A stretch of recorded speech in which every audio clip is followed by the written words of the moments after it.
Hello guys, मेरा नाम Chris और आप लोग देख रहे हैं मैं XYZ। और आज हम आपके लिए लाए हैं my dad is mister present का एपिसोड 35-36। तो चलिए शुरू करते हैं बिना किसी देरी के।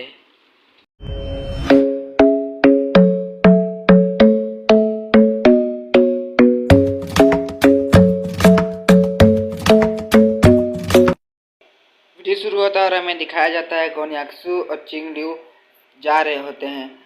तभी जिनित्सु नीचे बैठ जाता है और गुस्से से जमीन पे एक मुक्का मारता है और अपने मन में बोलता है, चिंगलिू, मैं भी हार नहीं मानूंगा।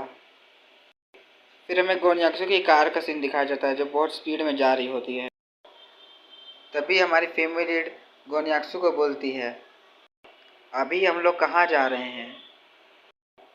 तभी गोन्याक्सु गियर चेंज करते हुए हमारी फीमेल लीड को बोलता है, अपने घर में जी हमारा अभी वेट कर रहा है। तभी हमारी फीमेल लीड गोन्याक्सु को बोलती है, अगली बार से तुम मेरे ऑफिस में मत आना। तभी गोन्याक्सु हमारी फीमेल लीड से पूछता है, तुम मेरी बेइज्जती सब जगह क्यों करती हो। तभी चिंगलिू हंसते हुए बोलती है, बहुत ज़्यादा बेइज्जती। तभी गोन्याक्सु बोलता है, चिंगलिू, मैं वर्ल्ड का सबसे ज़्यादा अमीर आदमी हूँ। फिर हमें गोन्याक्सु के मेंशन का सीन दिखाया जाता है जहाँ पर गोन्याक्सु और हमारी फैमिली दोनों दूसरे दूसरी तरफ मुंह करके बैठे हुए होते हैं। तभी गोन्याक्सु अपने मन में बोलता है, ये लड़की मुझे बहुत ज़्यादा घमंड दिखाती है। तभी हमारी फैमिली अपने मन में बोलती है, ये मुझे पूरे दिन भर परेशान करता है। तभी उन दोनों के पास जी आ जाता है और जी दोनों से पूछता है, मम्मी डैडी आखिर क्या हुआ। तभी वो दोनों साथ में चिल्लाते हुए बोलते हैं, कुछ नहीं हुआ।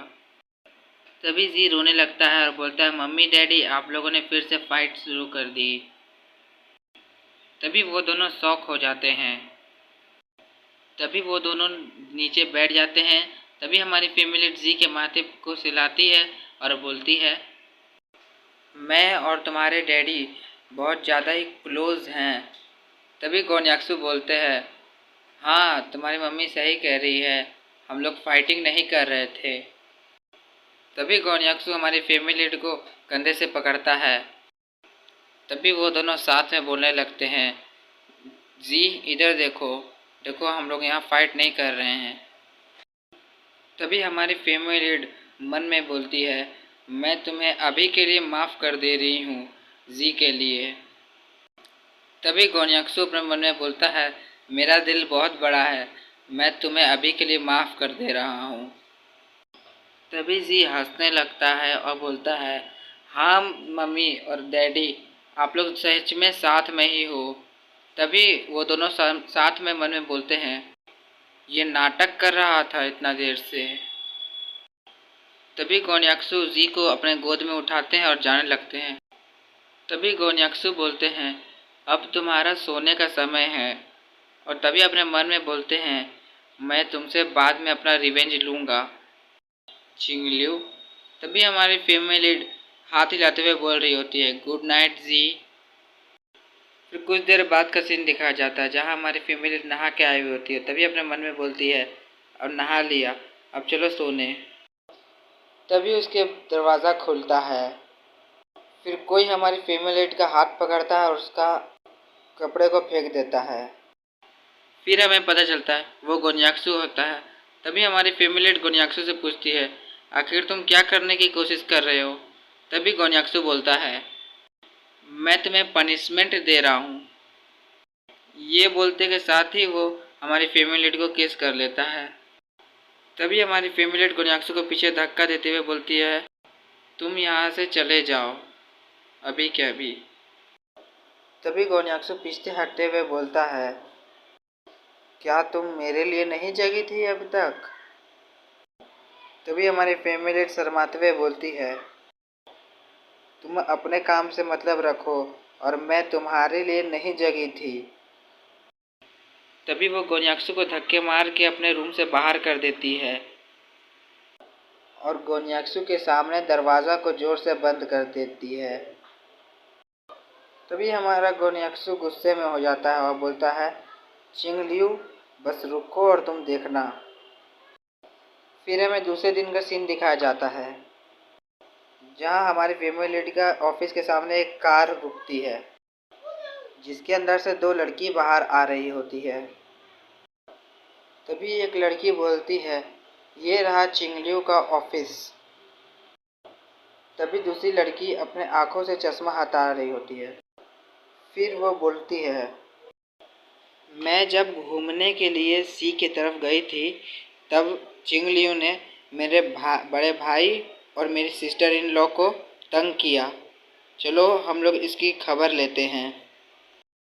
फिर हमें हमारी फीमेल लीड के कैबिन का सीन दिखाया जाता है, जहाँ दरवाजे पे एक लड़की आई होती है और बोलती है, मिस लियू, किसी ने आपको फिर से फ्लावर्स को भेजा है। तभी हमारी फीमेल लीड बोलती है, फ्लावर्स, वो भी मेरे लिए फिर से। ये बोलते हुए वो फ्लावर्स को अपने हाथों में ले लेती है। तभी वो फ्लावर्स की तरफ देखते हुए बोलती है, ये फ्लावर्स तो चॉकलेट का है, मैं जानती हूँ ये गोन्याक्सु ने ही भेजा होगा। फिर वो लड़की वहाँ से जाने लगती है और बोलती है, मैं जा रही हूँ मिसेस चिंगलियू, और आपको जिसने फ्लावर्स भेजे हैं वो सच में एक रोमांटिक पर्सन है। फिर हमारी फैमिली उस फ्लावर्स को अपने टेबल में रखती है और अपने मन में बोलती है, मैंने कभी भी एक्सपेक्ट नहीं किया था गोन्याक्सु से कि वो गुस्से में भी मुझे फ्लावर्स को सेंड करेगा। तभी हमारी फैमिली अपने मन में बोलती है, मैं जब भी गुस्सा होती हूँ वो मुझे मनाने की कोशिश करता है, और इस बार उसने मुझे चॉकलेट का गुलदस्ता दिया है। ये सब सोच ही रही होती है, तभी उसके केबिन का दरवाज़ा ज़ोर से खुलता है। तभी वो दोनों लड़की ऑफिस के अंदर आ जाते हैं। तभी एक लड़की बोलती है, चिंग लियू, बहुत ज़्यादा समय हो गया तुम्हें देखे हुए, अब तुम कैसी हो।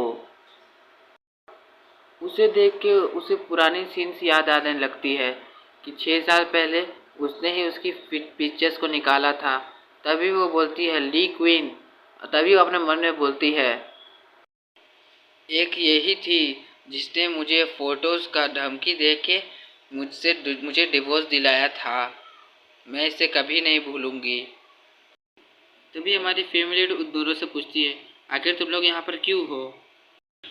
तभी वो लड़की बोलती है, चिंग लियू, तुम्हें क्या शर्म नहीं आती है। तुम्हें पहले ही धक्के मार के लू फैमिली से निकाल दिया गया है, तो तुम मेरे भाई को क्यों परेशान कर रही हो। तभी हमारी फैमिली गुस्से में बोलती है, लू जिनित्सु ही है जो मुझे बार बार परेशान कर रहा है, और मैं उसके साथ कुछ भी करना नहीं चाहती। तभी लू किंग के साथ जो एक लड़की आई होती है वो बोलती है, तुम इसे परेशान क्यों कर रही हो, तुमने बोला था कि तुम इसे एक लेसन सिखाओगी। तभी याकिंग बोलती है, तुमने सही कहा। तभी वो फ्लावर्स को देख के स्माइल करने लगती है। तभी हमारी फैमिली टेबल से फ्लावर्स को अपने हाथों में उठा लेती है। तभी वो दोनों से पूछती है, आखिर तुम लोग करने की क्या कोशिश कर रहे हो। ये बोलते के साथ ही याकिंग फ्लावर्स को छीन लेती है और बोलती है, ओ, किसी ने तुम्हें फ्लावर्स को सेंड किया है। तभी याकिंग अपने मन में बोलती है, चिंग लियू, अब तुम देखो मैं इस गुलदस्ते का क्या हाल करती हूँ। तभी हमारी फैमिली दौड़ते हुए आती है और बोलती है, मुझे ये गुलदस्ता मुझे वापस करो। तभी याकिंग बोलती है, तुम्हें ये गुलदस्ता बहुत ज़्यादा पसंद है ना, तो मैं इसे डिस्ट्रॉय कर देती हूँ। ये बोल के वो गुलदस्ते को नीचे फेंक देती है। उसके बाद वो अपने पैर से उसे कुचल के ख़राब कर देती है। उसे ऐसा करते हुए हमारी फीमेल बोलती है, नहीं। तभी वो गुस्से से उन दोनों की तरफ देखने लगती है। तभी हमारी फीमेल गुस्से को शांत करते हुए बोलती है, अब तुम यहाँ से चली जाओ। तभी याकिंग बोलती है, अगर मैं यहाँ से नहीं गई तो। तुमने लू फैमिली से पंगा लेके बहुत बुरा किया। लू फैमिली तुम्हारी इस पूरे कंपनी को खरीद सकती है। तभी उसके साथ में जो लड़की होती है वो याकिंग को बोलती है, तुम डरना नहीं क्योंकि ये तुम्हें कुछ नहीं कर सकती। तभी हमारी फीमेल लीड याकिंग को थप्पड़ मारते हुए बोलती है, अब तुम यहाँ से चली जाओ। तभी याकिंग अपने हाथ को अपने गाल तरफ रखते हुए बोलती है, आखिर तुम्हारी हिम्मत कैसे हुई मुझे थप्पड़ मारने की। तभी वो अपने मन में बोलती है, छिंग लियू तो एक अकेली जेंटल और बहुत ज़्यादा कमज़ोर लड़की थी, इसने मुझे मारा कैसे। ये सब याकिंग सोच ही रही होती है। तभी हमारी फैमिली उसे मारने के लिए उसे बालों को पकड़ती है और मारने के लिए करने वाली रहती है। तभी बोलती है, मैं तुम्हें सिर्फ थप्पड़ ही नहीं मारूंगी, तुम्हें मैं इतना मारूंगी कि तुम मेरे डोर से बाहर जाने की उम्मीद नहीं रखोगी। तभी याकिंग अपने साथ जो लड़की लाई होती है उसे बोलती है, आओ और मुझे बचाओ। लड़ाई कर रहे होते हैं वो तीनों। तभी हमारी फीमेल लीड बोलती है, मैं तुम्हारी जान ले लूँगी। तभी याकिंग डरते हुए पीछे हटती है और बोलती है, क्या तुम लड़की ही हो। पीछे हटते समय उस लड़की को उसके नाक में लग जाता है और बोलती है, मेरा नाक। फिर वो लड़ते लड़ते वो तीनों थक जाते हैं और नीचे बैठ जाते हैं। यहाँ ख़त्म होता है my dad is mister president का एपिसोड 35-36। अगर आपको वीडियो पसंद आया होगा तो लाइक, सब्सक्राइब एंड कमेंट करें। मिलते हैं आपको नेक्स्ट वीडियो में, तब तक के लिए बाय बाय एंड sayonara।